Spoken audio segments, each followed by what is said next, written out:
مالک بن دینار سے ان کی توبہ کا سبب پوچھا گیا تو انہوں نے کہا، میں ایک سپاہی تھا اور شراب کا رسیا تھا۔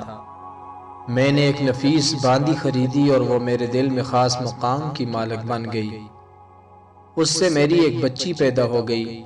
میں اس بچی کو حد سے زیادہ پیار کرتا تھا۔ جب وہ زمین پر گھسٹ کر چلنے لگی تو میرے دل میں اس کی محبت اور بڑھ گئی۔ وہ مجھ سے مانوس ہو گئی اور میں اس کے سامنے جب شراب لا کر رکھتا تو وہ آ کر کھینچا تانی کر کے میرے کپڑوں پر شراب بہا دیتی۔ جب اس کے 2 سال ہو گئے تو وہ مر گئی۔ میرے دل کو اس کے غم نے بیمار کر دیا۔ 15 رمضان کو جمعہ کی رات میں شراب کے نشے میں مدہوش تھا۔ میں نے عشاء کی نماز بھی نہیں پڑھی تھی۔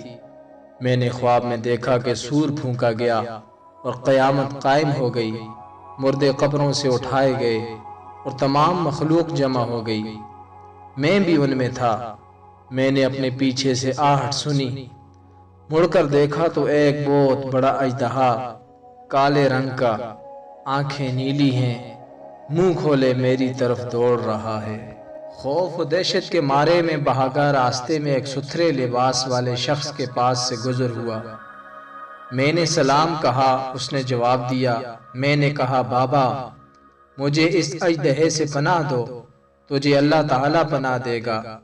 وہ بوڑھا رونے لگا اور کہا، میں کمزور اور ضعیف ہوں اور یہ اژدہا زبردست ہے، میرے بس میں نہیں، آگے چلو اور بھاگو، شاید اللہ تعالیٰ تیری نجات کی کوئی صورت بنا دے۔ میں آگے بھاگنے لگا اور ایک بلند جگہ پر چڑھ گیا۔ ادھر سے میں نے جہنم کے طبقات کو جھانک کر دیکھا، ان کی ہولناکیاں دیکھیں۔ قریب تھا کہ اژدہے کے خوف سے میں ان میں گر جاتا۔ مجھے کسی نے آواز دے کر کہا، چلو یہاں سے، تم یہاں کے رہنے والے نہیں ہو۔ میں اس کی بات سے مطمئن ہو گیا اور وہاں سے واپس لوٹا تو اژدہا میرے پیچھے تھا۔ میں پھر اسی بوڑھے کے پاس آیا اور کہا، بابا میں نے آپ سے درخواست کی کہ اس اژدہے سے میری جان چھڑاؤ، آپ نے کچھ نہیں کیا۔ وہ بوڑھا پھر رونے لگا اور کہا، میں ناتواں ہوں، البتہ تم اس پہاڑ کے پاس جاؤ جہاں مسلمانوں کی امانتیں ہیں، اگر تمہاری کوئی امانت ہو تو وہ تمہاری مدد کرے گی۔ میں نے دیکھا چاندی کا ایک گول پہاڑ ہے اور اس میں جگہ جگہ سوراخ اور روشن دان ہیں اور پردے لٹکے ہوئے ہیں۔ ہر روشن دان پر سونے کے 2 پٹے ہیں اور ان کے قبضے یاقوت کے ہیں اور آرائش موتیوں کی۔ ہر پٹ پر ایک ریشمی پردہ ہے۔ جب میں نے پہاڑ کی طرف نظر دوڑائی تو فوراً اس کی طرف بھاگا اور اژدہا میرے پیچھے تھا۔ جب میں پہاڑ کے قریب پہنچا تو ایک فرشتے نے آواز دی، پردے ہٹاؤ، دروازہ کھول دو اور سیدھے کھڑے ہو جاؤ، شاید اس حاجت مند کی یہاں کوئی امانت ہو جو اسے اس کے دشمن سے نجات دلائے۔ میں نے دیکھا پردے ہٹ گئے اور دروازے کھل گئے اور ان روشن دانوں سے بہت سارے بچے میری طرف جھانکنے لگے۔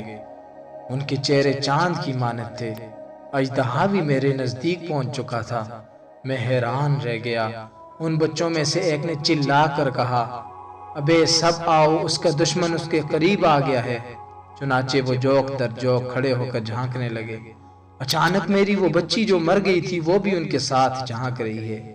جب اس نے مجھے دیکھا تو رونے لگی اور کہا، ہائے یہ تو میرا باپ ہے۔ پھر اس نے نور کے جھرمٹ میں تیر کی تیزی کے ساتھ چھلانگ لگائی اور میرے سامنے آ کھڑی ہوئی۔ اس نے اپنا بایاں ہاتھ میری طرف بڑھا کر میرا دایاں ہاتھ پکڑ لیا اور اپنے دائیں ہاتھ کو اژدہے کی طرف بڑھا دیا تو وہ بھاگ گیا۔ پھر اس نے مجھے بٹھایا اور میری گود میں بیٹھ گئی اور اپنے دائیں ہاتھ سے میری داڑھی پکڑ کر کہا، اے ابا جان، کیا مومنوں کے لیے وہ وقت نہیں آیا کہ ان کے دل اللہ کے ذکر کے لیے جھک جائیں؟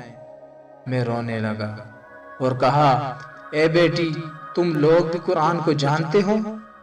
اس نے کہا، ہم تو تم سے بھی زیادہ قرآن کو جانتے ہیں۔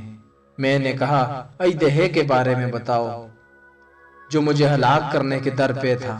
اس نے کہا، وہ تیرا برا عمل ہے جس کو تو نے طاقتور بنایا ہے اور وہ تجھے جہنم کی آگ میں ڈبونا چاہتا ہے۔ میں نے کہا، اس بوڑھے کے بارے میں بتاؤ جو راستے میں ملا۔ اس نے کہا وہ تیرا نیک عمل ہے جسے تو نے اتنا کمزور کر دیا ہے کہ اب وہ برے عمل کا مقابلہ نہیں کر سکتا۔ میں نے کہا اے بیٹی تم اس پہاڑی میں کیا کرتی ہو؟ اس نے کہا ہم سب مسلمانوں کے بچے ہیں، ہم یہاں قیامت تک رہیں گے، تمہارے انتظار میں ہیں، جب تم آؤ گے تو ہم تمہاری سفارش کریں گے۔ مالک بن دینار فرماتے ہیں میں گھبرا کر اٹھا اور صبح کو میں نے شراب چھوڑ دی اور اس کے برتن توڑ ڈالے اور اللہ تعالیٰ سے توبہ کی، یہ میری توبہ کا سبب ہے۔ معلوم ہوا کہ اولاد اگر بچپن میں فوت ہو جائے تو مایوس نہیں ہونا چاہیے، بلکہ اللہ کی مرضی پر راضی رہنا چاہیے، کیونکہ یہی نابالغ اولاد آخرت میں کام آنے والی ہے، جیسا کہ اس واقعے سے سبق ملتا ہے۔